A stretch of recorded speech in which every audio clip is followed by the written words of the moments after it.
My name is Madeline. I am 23 years old. I live in a small town with my mother and father. I always dreamed of my wedding day. I dreamed of wearing a white dress, holding flowers, and walking with a smile. I met Gerald 3 years ago. He was kind, funny, and handsome. We met at a friend's birthday party. He said hello with a sweet smile. That smile stayed in my heart. After some time, he asked me to be his girlfriend. I said yes. We were so happy. We talked every day. We talked about our dreams, our future. We made plans. One day, he asked me to marry him. I cried and said yes. It was the happiest day of my life. Now, my wedding day had finally come. My mother woke me up early. Madeline, wake up, darling. Today is your big day, she said with tears in her eyes. I smiled and said, Yes, Mother. I can't believe it's here. My friends came to help. They did my hair and makeup. My dress was white with little shiny pearls. I looked in the mirror. I felt like a princess. Madeline, you look beautiful, my best friend, Eleanor said. The house was full of people, relatives, friends, and neighbors. Some were laughing, some were crying. My father stood near the door, watching me. My little girl is getting married, he whispered. I ran and hugged him. Don't cry, Father, I said. I will always be your little girl. He nodded but didn't speak. Gerald's family was waiting. My heart began to beat fast. My phone rang. It was Gerald. Are you okay? I asked. He laughed. Yes, I just wanted to hear your voice. I'll see you soon, my bride. I smiled. I love you. I love you too, he said and cut the call. I walked into the hall with my father. Everyone stood up and looked at me. I saw Gerald at the front. He looked at me and said, You look beautiful. I sat beside him. We exchanged rings. My heart was full. Then something strange happened. The lights suddenly went off. The music stopped. Everyone looked around. What happened? I asked Gerald. I don't know, he said. A voice came from outside, a loud voice. Stop this wedding. Everyone turned to the entrance. A man stood there, tall, dark eyes, angry face. Who is that? I said. I don't know, Gerald said. The man walked inside. This wedding can't happen, he shouted. My mother ran to me. What is going on? She said. The man looked straight at me. Madeline, do you remember me? I was confused. No, I don't. He laughed. Of course you don't. You forgot me. But I didn't forget you. Gerald stood up and said, Who are you? What do you want? The man smiled coldly. I am the truth you tried to hide, he said. I said, Please, tell us what you're talking about. He took something from his pocket, a photo. He showed it to everyone. It was me, but I was younger, standing with him, smiling. My heart stopped.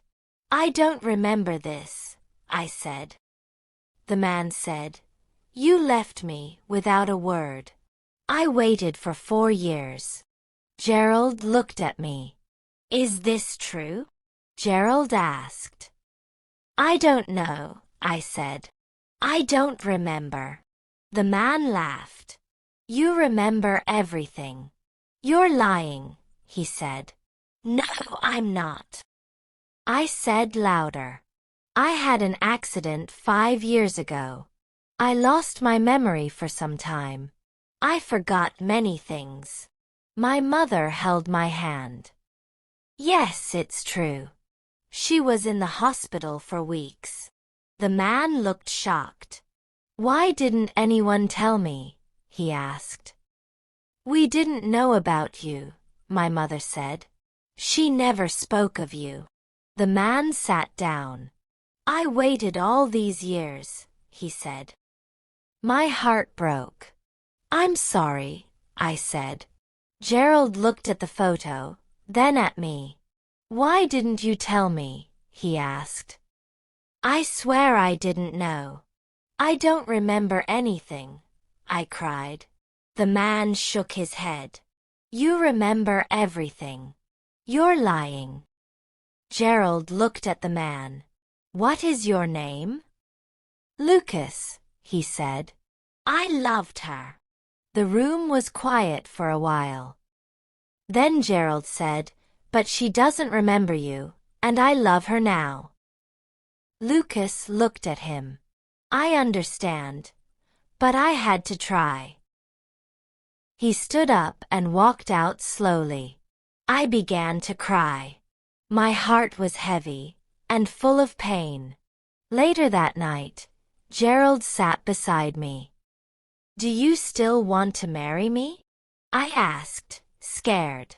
He held my hand. Yes, because I love you for who you are now.